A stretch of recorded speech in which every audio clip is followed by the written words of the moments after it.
Mr. Amit Shah is a failed home minister and he needs to resign. राजनीतिक बयान देकर operation सिंदूर का विरोध किया। Any other self-respecting home minister would have resigned by now.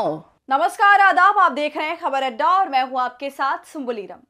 Bengal rally में अपने ऊपर ही सवाल खड़ा कर बैठे अमित शाह, तृणमूल और भाजपा में मचा घमासान। जी हां दोस्तों, अमित शाह रविवार को पहुंचे हैं कलकत्ता और वहां पर लंबा चौड़ा भाषण दिया, वही पुराना सब कुछ जो लगातार ये लोग बोलते चले आ रहे हैं। इसके पहले हमारे मोदी जी भी गए थे, मोदी जी भी ऑपरेशन सिंदूर पर बड़ी बड़ी बातें करके आए थे। उसके बाद ममता जी ने ऐसे सवाल पूछे थे कि शाम को ट्वीट आ गया अमित मालविया का कि 2.5 दिन से जो खबर चल रही थी घर घर में सिंदूर बांटने की, वो गलत थी, फेक है। खैर, अमित शाह उसके बाद गए हैं। अमित शाह ने कहा कि मोदी जी ऑपरेशन सिंदूर कर यहां आए तो एक घटिया सा राजनीतिक बयान देकर ऑपरेशन सिंदूर का विरोध किया।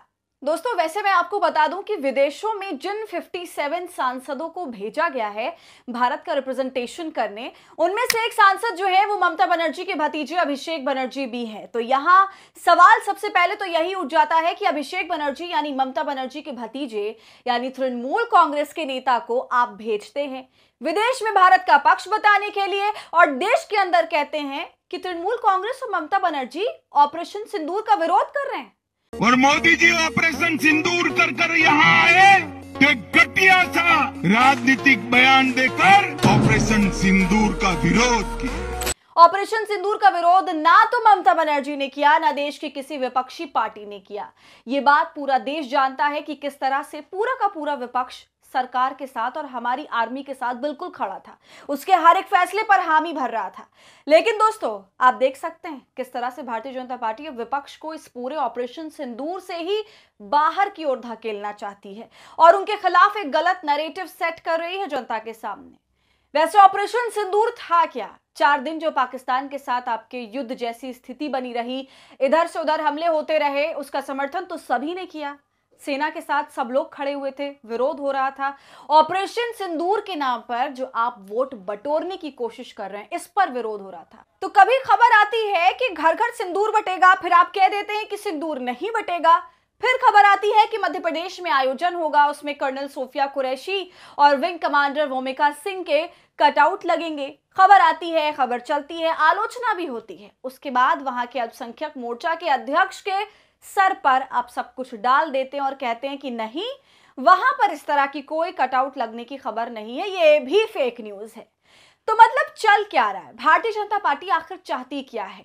चित भी उसकी हो, पट भी उसकी हो। बंगाल में जाकर ये ममता सरकार के विरोध में बोलते हैं, कहते हैं कि ये सिर्फ मुसलमान का वोट पाने के लिए काम करती हैं। ये किस तरह की राजनीति कर रही है भाजपा? और अगर यही बात है तो सवाल तो फिर भाजपा से सबसे पहले उठना चाहिए कि उसके सारे काम हिंदुओं के वोट पाने के लिए रहते हैं कि नहीं रहते हैं। दोस्तों, ये बात समझ के अब परे होती जा रही है कि देश की सबसे बड़ी पार्टी मीडिया मैनेजमेंट में जिसका मुकाबला नहीं है, उसके बारे में इतने सारे फेक न्यूज एक के बाद एक निकल कैसे जा रहे हैं। दरअसल ऑपरेशन सिंदूर को लेकर भारतीय जनता पार्टी फंस गई है। वो जितना ज्यादा उपयोग करना चाह रही है ऑपरेशन सिंदूर का, हालात उतने ही बिगड़ते जा रहे हैं। लगातार ऐसी खबरें, लगातार ऐसे अपडेट्स आ रहे हैं जिसकी वजह से ये लगता है कि बंगाल और बिहार के चुनाव में जिस तरह से सिंदूर का इस्तेमाल करने की कोशिश ये लोग कर रहे हैं, वो कोशिश कोई खास कामयाब होती दिखाई नहीं दे रही है। इनका सारा दांव उल्टा पड़ता जा रहा है और इन्हीं के सर पर आके पड़ रहा है। अब दोस्तों, मेन मुद्दे पर आ जाते हैं। अमित शाह ने जो रैली करी और जो भाषण दिया है, उसमें उन्होंने खुद पर ही सवाल उठाए हैं। उनकी चाहत तो बंगाल सरकार को कोसने की थी, कटघरे में खड़ा करने की थी, उसके खिलाफ देश भर में नफरत फैलाने की थी। अमित शाह ने कहा कि ममता की सरकार में बंगाल के अंदर घुसपैठिए लगातार आ रहे हैं। बैसरन घाटी में जो लोग मारे गए, उसका भी जिम्मेदार ममता सरकार को ही ठहरा दिया गया।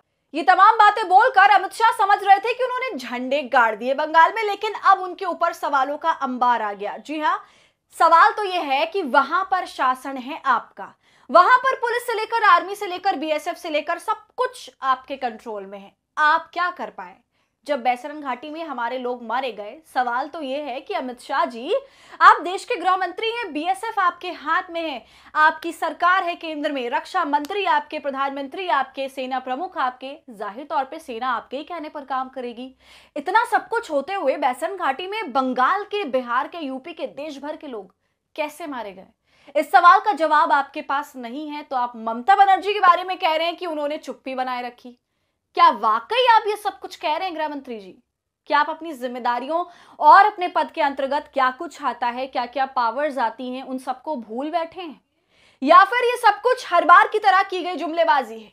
और जो चुप्पी साधने वाली बात आपने ममता बनर्जी के लिए कही, तो अब आप ही बता दीजिए कि वो क्या करती।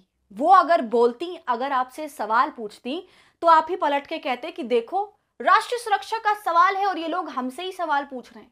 सवाल जब भी पूछे जा रहे हैं आप सामने वाले को ही कटघरे में खड़ा कर दे रहे हो। कोई देशद्रोही कह रहा है, कोई कुछ और। दोस्तों, ये बात तो इस देश की जनता के लिए एक सपना बनकर रह गई है कि कभी इनकी पार्टी या फिर इनके नेता ये कहें कि जो पार्टी हमारे साथ खड़ी रही उनको सवाल पूछना भी हक है।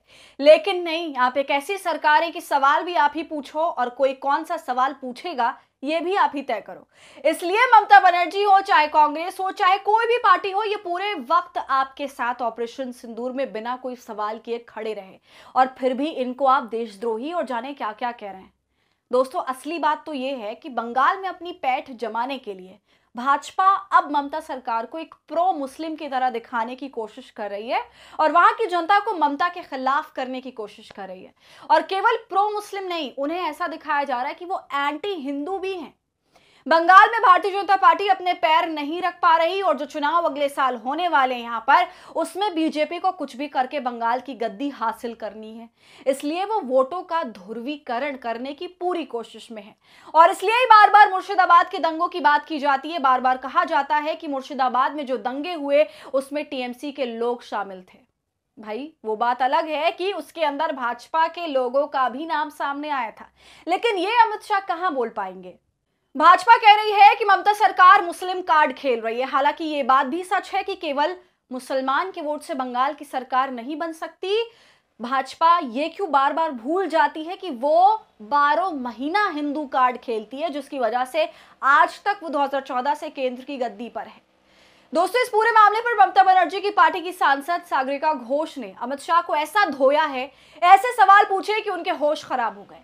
उन्होंने एक प्रेस कॉन्फ्रेंस करके अमित शाह को पूरी तरह से घेरा, ये कहते हुए कि कम से कम आप तो घुसपैठियों की बात मत करिए, और अब कर भी रहे हैं तो ये बताइए कि ये घुसपैठी आखिर है कहां, जिन्होंने पहलगाम आतंकी हमले को अंजाम दिया। सुनिए वो क्या कुछ कह रही हैं। Have the guts to tell people that they are Deshdrohi. They throw out the label Deshdrohi. It is Amit Shah and gang who are the real Deshdrohis because they are weakening India by their constant politics of division.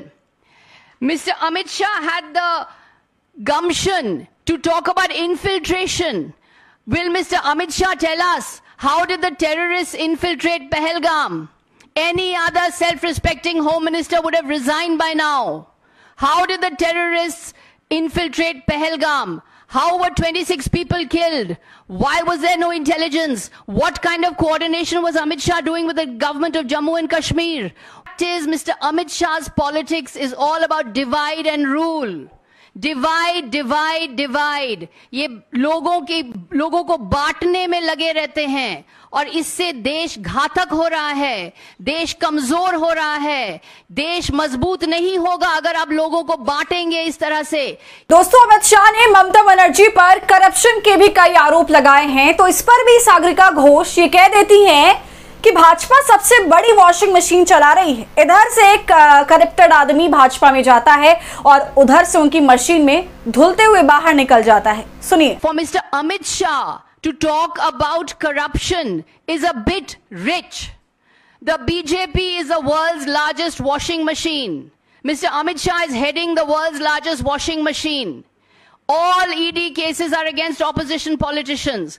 No ED is operating in any BJP ruled states. The BJP is the world's largest washing machine. Mr. Amit Shah is heading this washing machine. All the corrupt netas who go to the BJP get washed. तो दोस्तों, Bharatiya Janata party, उसकी केंद्र की सरकार अपनी नाकामी को side में रखते हुए, अपनी नाकामी को दूध भात समझते हुए दूसरे राज्य की सरकारों पर हमला कर रही है, वो भी बिना बात के। अब वो भी इसलिए कर रही है क्योंकि वहां पर इनको ध्रुवीकरण करना है, ध्रुवीकरण की राजनीति करनी है। लेकिन चाहे कुछ भी हो जाए, भाजपा इस बात का जवाब जनता को मुझे तो नहीं लगता कि कभी देगी कि उन आतंकवादियों का क्या हुआ, वो देश की सीमा के अंदर कैसे आए, उनके हाथ में जो सुरक्षा की पावर थी उसका सही तरीके से केंद्र सरकार ने इस्तेमाल क्यों नहीं किया, लापरवाही कैसे हो गई, इतनी बड़ी नाकामी की जवाबदेही अमित शाह कभी नहीं देंगे। दोस्तों, आपका इस पूरी वीडियो पर क्या कहना है? जिस तरह से टीएमसी की सांसद ने शाह को धो डाला, आपकी क्या राय है? कमेंट सेक्शन में जरूर बताइए। वीडियो पसंद आई हो तो इसे लाइक और शेयर करें। खबर अड्डा को यूट्यूब पर सब्सक्राइब कर लें।